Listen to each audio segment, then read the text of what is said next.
Oke, selamat siang.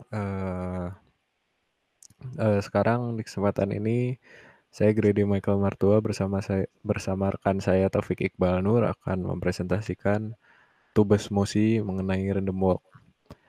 Yang pertama, saya akan menjelaskan mengenai apa itu random walk. Jadi random walk itu adalah sebuah proses mengambil langkah-langkah berturut-turut secara acak. Nah, random walk juga merupakan objek matematika yang dikenal sebagai proses stokastik atau acak yang menggambarkan jalur yang terdiri dari serangkaian langkah acak pada beberapa ruang matematika seperti bilangan bulat. Oke, setelah kita mengetahui apa itu random walk, jadi random walk ini akan membantu kita di dalam penyelesaian tugas ini mengenai penyebaran COVID-19. Nah, yang pertama ini kita membuat probabilitas terinfeksinya 0,05, kemudian probabilitas bergeraknya 0,8, waktu pemulihannya sebanyak 10 hari. Kemudian di sini kita juga membuat list posisi sehat all, imunitas all, waktu infeksi all yang akan kita gunakan nanti. Kemudian kita set variabelnya juga x min, x max, y max, y min, dan x range dan y range. Setelah itu kita inisiasi variabel yang akan dibutuhkan nanti yang berbentuk ya. Oke, jadi di sini inisiasi ini kita buat lagi list pos, kemudian status sehat, status imunitas, waktu terinfeksi, dan jumlah terinfeksinya. Oke, setelah itu kita ada lagi fungsi di bawahnya pergerakan. Nah, pergerakan ini dia untuk ke bawah klik. Oke, nah di pergerakan ini dia function gerak 4 arahnya. Jadi untuk yang pertama itu, if yang pertama itu dia akan ke kanan karena yang range-nya dia lebih kecil sama dengan 0,25 dia akan ke kanan. Kemudian kalau range-nya lebih kecil sama dengan 0,50 dia akan ke bawah.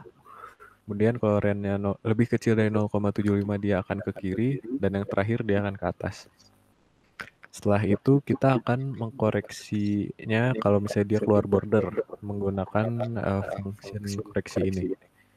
Nah, di if yang pertama itu jika pos x-nya itu lebih besar dari x max, jadi dia akan kalau si individunya dia tembusnya ke kanan, maka dia nanti akan munculnya ke kiri.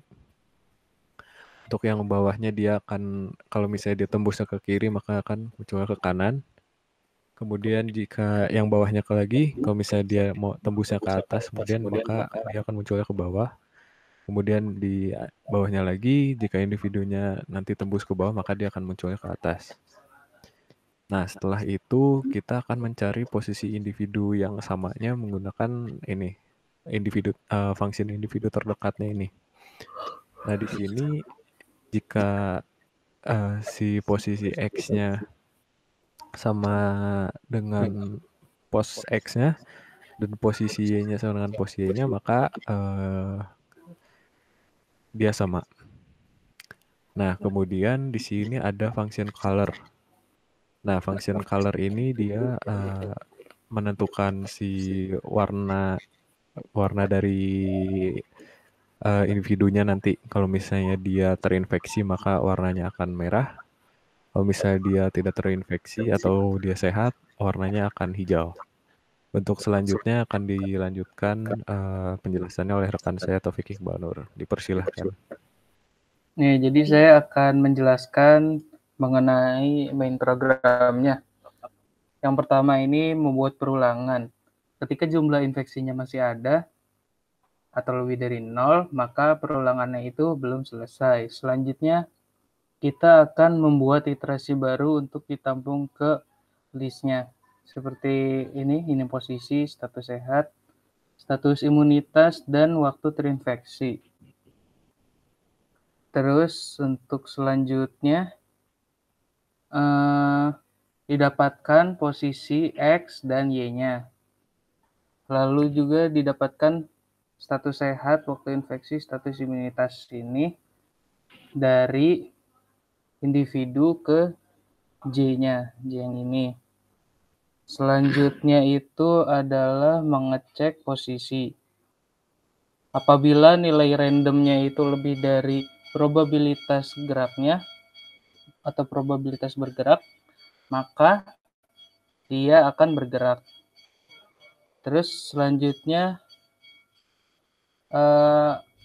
apabila status set individunya itu sama dengan terinfeksi, jadi apabila suatu individunya itu terinfeksi, maka waktu terinfeksi individunya lebih dari satu, dan apabila waktu terinfeksinya itu lebih dari waktu pemulihan, itu dikatakan si individu itu sudah sehat, statusnya diganti jadi sehat, dan imunitasnya itu kita ganti menjadi true. Dan jumlah terinfeksi yang artinya adalah jumlah terinfeksi seluruhnya itu berkurang 1. Terus apabila indeks terdekatnya itu apabila si individunya ini bertemu dengan individu lain yang posisinya sama, misalkan individu yang lainnya ini terinfeksi, lalu juga status imunitasnya tidak ada, maka si individu tersebut terinfeksi dan jumlah terinfeksinya bertambah.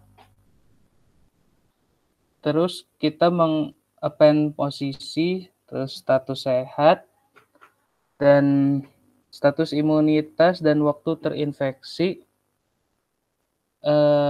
ke list yang sudah dibuat tadi di sini, dan juga ke globalnya untuk setiap iterasi. Terus selanjutnya di sini pada grafik kita buat X-nya ini untuk hari dan Y-nya itu untuk jumlah positifnya. Jadi di sini dikatakan jumlah positifnya itu mungkin sekitar 50 dan jumlah hari untuk penyembuhannya itu lebih dari 40 hari dan mungkin kurang dari 50 hari. Terus selanjutnya untuk animasi kita membuat 2 figur. Yang pertama itu simulasi penyebaran COVID dan yang kedua itu perubahan yang terinfeksi. Untuk mensimulasinya kita jalankan yang ini, ntar hasil simulasinya ada di sini, dan kita akan mencoba membuka simulasinya itu. Jadi kita bisa lihat di sini, ini merupakan simulasi dari penyebaran COVID-nya, dan udah tutup. Dan ini perubahan yang terinfeksinya. Jadi seperti ini grafiknya terus menurun. Nah, sekian presentasi dari kami. Terima kasih. Assalamualaikum warahmatullahi wabarakatuh. Selamat siang.